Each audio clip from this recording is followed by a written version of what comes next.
Hello, everyone. I am AJ Moore. I go by artist AJ Moore because I am an artist, and this is what I do, and this is what I love doing. The type of art I specialize in is traditional. I would have to go mainly traditional art. I do a lot of pop culture stuff, like the stuff behind me. I also do a lot of uh, portrait, landscapes, animals, character studies for animation, storyboards. So it's just a whole wide range of art, including sculpting. So I just can't say there's one thing, but I guess the thing that I've been doing recently for the past maybe five, oh well, heck, maybe maybe 8 years is markers. I've been training myself with markers. So I like to train myself to use a lot of different mediums because as we age, and we all do, especially if you're lucky, as I age, uh, there's different things that happen, and the hand starts changing. So I just train myself to use another medium. AJ as a kid, wow, AJ was a very troubled kid, and I would find ways of um, expressing myself through art and ways to escape because we grew up very poor, and I struggled with that a lot. I struggled with the bullying aspect and fighting and stuff like that. So art was a way to get my mind out of it. And I started drawing when I was little, maybe as early as I could remember. Maybe if I could remember something at 4 or 5, I was doing it then with crayons and stuff like that. And when I wasn't drawing, I was doing stuff outside, like in nature, like finding dogs and cats to play with and learn about, and catching critters. And living out here in Texas, there's a lot of critters that you can get acquainted with. Some of them very dangerous, and I found that out as well. I never had an art class until I think maybe eighth grade, eighth grade ish. Maybe that's around age 13, 14. Because I never really saw a point in it because I was always drawing at home. So I figured at school it would be, it would just be boring, you know, because I'm not going to get to draw what I wanted to draw. I had a silly mentality then. And I finally got an art class and I actually learned something greater than what I thought I knew, about color theory and form and contrast and, points of emphasis and stuff like that. And I started hustling people. Not in a bad way, but I started hustling people. I used to like, hey, yo, I could draw you the Ninja Turtles, and like, word, like, yeah, for $1, or hustling people's lunch. So I would draw like Ninja Turtles, or it would be like a trade. And then there was another artist kid. His name was Jesse. Can't remember his last name. It was Jesse, but he could draw as well. So we were like competing against each other. And this was maybe in fifth grade. So um, that was probably introduction to the future of what I would be doing at these conventions and shows, drawing with and against other artists. But yeah, I would draw all kinds of stuff from movies. Let's see, movies out at that time.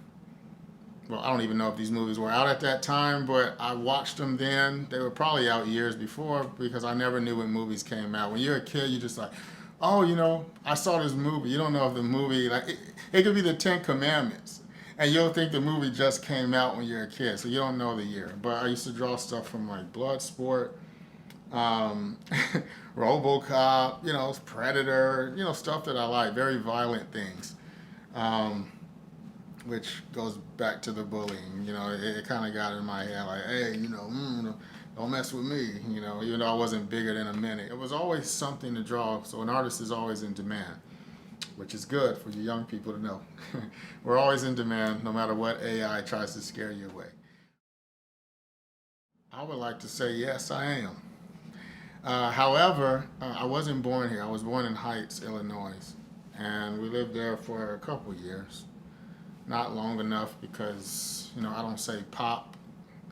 I don't say, ice box. I use words like y'all.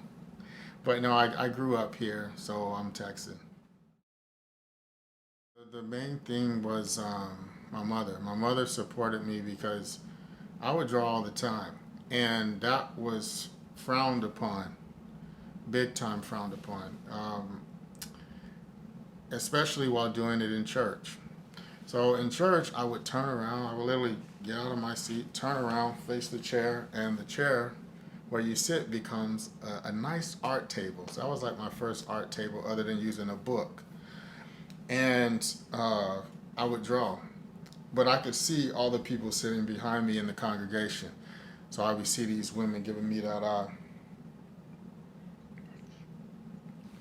art up, and I'm like, oh boy, But I just kept drawing, and my mom, she supported it.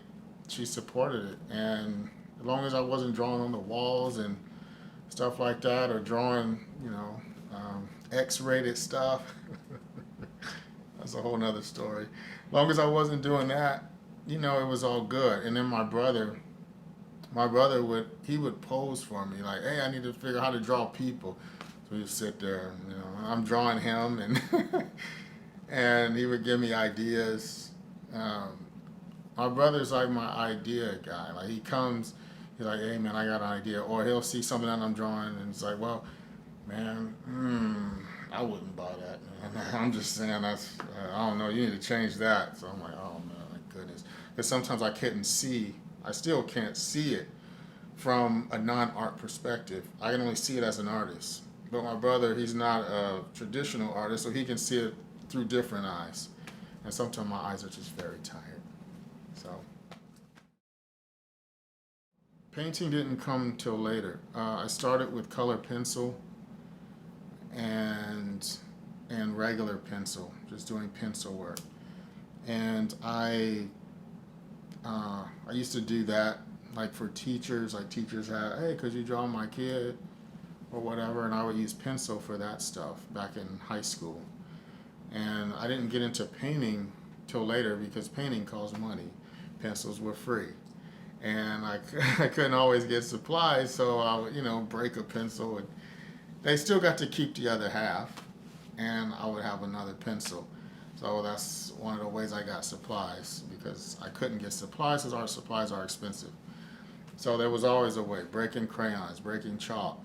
And then when paint came along, I didn't have containers to put it in, so I just had to wait until I could get some.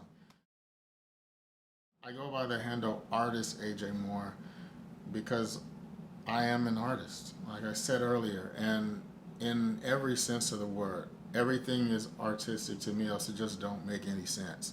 So you have the fine art, and then I love to um, sculpt things. I love to sing. I love to sing. I love to sing. I love acting, like doing like characters, like I'm thinking about when I was a kid. I used to sit on the porch, the porch, and I used to draw. But I would go into just different characters. So I used to do theater. It's just anything artistic. So I did a lot of different forms of dancing. I did the locking. I'm starting to get my hands going, like waving and stuff like that. I would do a lot of house dancing. Like I had some DJ friends here. Shout out to DJ Rise and JJ Lopez and Sean Weaver, my man. They used to throw down some pretty good house jams, and I used to go out there and dance all the time. And then I always was into a fan of martial arts. I guess I used to draw Bloodsport and all that other stuff. Always about fighting, right? Bruce Lee, Jackie Chan, all that. Jim Kelly, Last Dragon, bam. And so I found out about capoeira, and I was doing capoeira.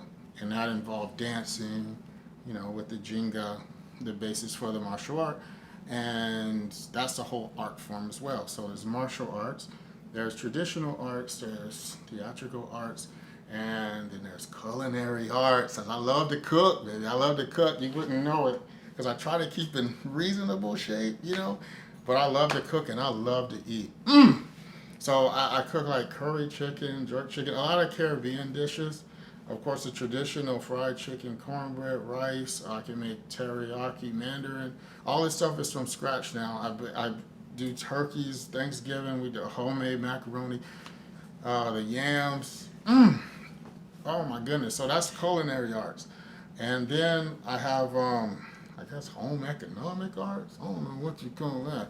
But I used to, well, I still do. I sew because I would be these different characters in theater. So I would sew and I would make outfits for them. And Hammer, MC Hammer outfits, Michael Jackson outfits because I like to dance and I would do the, you know, with the Michael Jackson. And I also make stuffed animals for my prototypes for my characters. So that was a whole nother thing. So I do have the sewing ability. I got my machines back there and, you know, all that stuff. So I'm just jack of many trades, but I believe I am the master of markers because that's what I'm doing now. But yeah, and I don't know if going out catching animals is considered an art form, but I do have a YouTube channel where I go out and I catch animals and I teach people about all kinds of things from venomous snakes that I hold in my hand, you know, just like Croc Hunter and Coyote Peterson and all those other cool guys. I'm just on the lower end with lower budget. But that's an art as well because you don't want to get tagged by a snake, especially a venomous one. And you don't want to get attacked by a javelina or anything like that. But so, welcome to Texas, y'all. This is brought to you by Africana Art.